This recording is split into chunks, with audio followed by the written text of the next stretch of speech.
ಭರತ ಮತ್ತು ಬಾಹುಬಲಿಯರ ಯುದ್ಧ ಪ್ರಸಂಗ ಪಂಪನ ಆದಿಪುರಾಣ ಕನ್ನಡ ಸಾಹಿತ್ಯದ ಅತ್ಯುನ್ನತ ಕೃತಿಗಳಲ್ಲಿ ಒಂದು.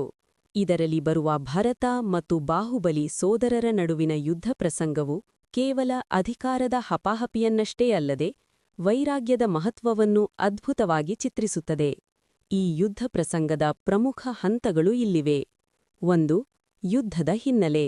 ಜೈನಧರ್ಮದ ಮೊದಲ ತೀರ್ಥಂಕರರಾದ ಪುರುದೇವ ವೃಷಭನಾಥ ತನ್ನ ರಾಜ್ಯವನ್ನು ಮಕ್ಕಳಾದ ಭರತ ಮತ್ತು ಬಾಹುಬಲಿಗೆ ಹಂಚಿ ತಪಸ್ಸಿಗೆ ತೆರಳುತ್ತಾನೆ. ಹಿರಿಯ ಮಗ ಭರತನು ಚಕ್ರವರ್ತಿಯಾಗುವ ಹಂಬಲದಿಂದ ತನ್ನ ಆಜ್ಞೆಯನ್ನು ಒಪ್ಪದ ಸಹೋದರರ ಮೇಲೆ ದಂಡಯಾತ್ರೆ ಕೈಗೊಳ್ಳುತ್ತಾನೆ. ಎಲ್ಲರೂ ಶರಣಾಗುತ್ತಾರೆ, ಆದರೆ ಬಾಹುಬಲಿ ಮಾತ್ರ ಭರತನ ಅಧಿಪತ್ಯವನ್ನು ಒಪ್ಪದೆ ಎದುರಿಸಲು ಸಿದ್ಧನಾಗುತ್ತಾನೆ. 2. ರಕ್ತಪಾತವಿಲ್ಲದ ಧರ್ಮಯುದ್ಧ. ಇಬ್ಬರೂ ಮಹಾವೀರರು ಸೈನ್ಯದೊಂದಿಗೆ ಮುಖಾಮುಖಿಯಾದಾಗ ಮಂತ್ರಿಗಳು ಆಲೋಚಿಸುತ್ತಾರೆ, ಸಹೋದರರ ಜಗಳಕ್ಕಾಗಿ ಸಾವಿರಾರು ಸೈನಿಕರು ಪ್ರಾಣ ಕಳೆದುಕೊಳ್ಳುವುದು ಬೇಡ. ಅದರಂತೆ ಸೈನ್ಯಗಳ ನಡುವೆ ಯುದ್ಧ ಮಾಡುವ ಬದಲು ಭರತ ಮತ್ತು ಬಾಹುಬಲಿಯ ನಡುವೆ ಮಾತ್ರ 3 ವಿಧದ ಸ್ಪರ್ಧೆಗಳನ್ನು ಏರ್ಪಡಿಸಲಾಗುತ್ತದೆ. ದೃಷ್ಟಿಯುದ್ಧ. ಒಬ್ಬರನ್ನೊಬ್ಬರು ಕಣ್ಣು ಮಿಟುಕಿಸದೆ ದಿಟ್ಟಿಸಿ ನೋಡುವುದು. ಇದರಲ್ಲಿ ಬಾಹುಬಲಿ ಗೆಲ್ಲುತ್ತಾನೆ. ಜಲಯುದ್ಧ. ಒಬ್ಬರ ಮುಖಕ್ಕೆ ಮತ್ತೊಬ್ಬರು ನೀರು ಎರಚುವುದು. ಇಲ್ಲೂ ಬಾಹುಬಲಿಯೇ ವಿಜಯಶಾಲಿ. ಮಲ್ಲಯುದ್ಧ. ಕುಸ್ತಿ ಪಂದ್ಯ. ಈ ಅಂತಿಮ ಸಮರದಲ್ಲಿ ಬಾಹುಬಲಿಯು ಭರತನನ್ನು ಎತ್ತಿ ಮೇಲೆ ಎಸೆಯಲು ಮುಂದಾಗುತ್ತಾನೆ. ಭರತನ ಅಹಂ ಮತ್ತು ಚಕ್ರಪ್ರಯೋಗ.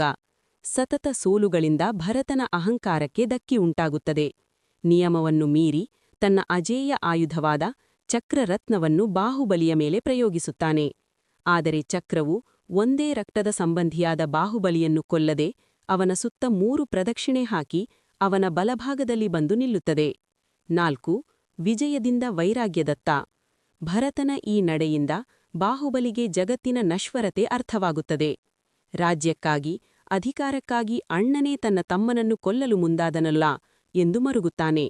ಗೆದ್ದ ರಾಜ್ಯವನ್ನು ಸೋತ ಭರತನಿಗೆ ಬಿಟ್ಟುಕೊಟ್ಟು ಅಹಂಕಾರವನ್ನು ತ್ಯಜಿಸಿ ತಪಸ್ಸಿಗೆ ತೆರಳುತ್ತಾನೆ. ವಿಶೇಷತೆ. ಈ ಪ್ರಸಂಗವು ಗೆದ್ದವನು ಸೋತವನು, ಸೋತವನು ಗೆದ್ದವನು ಎಂಬ ವಿರೋಧಾಭಾಸದ ಮೂಲಕ ಅಹಿಂಸೆ ಮತ್ತು ವೈರಾಗ್ಯದ ಶ್ರೇಷ್ಠತೆಯನ್ನು ಸಾರುತ್ತದೆ.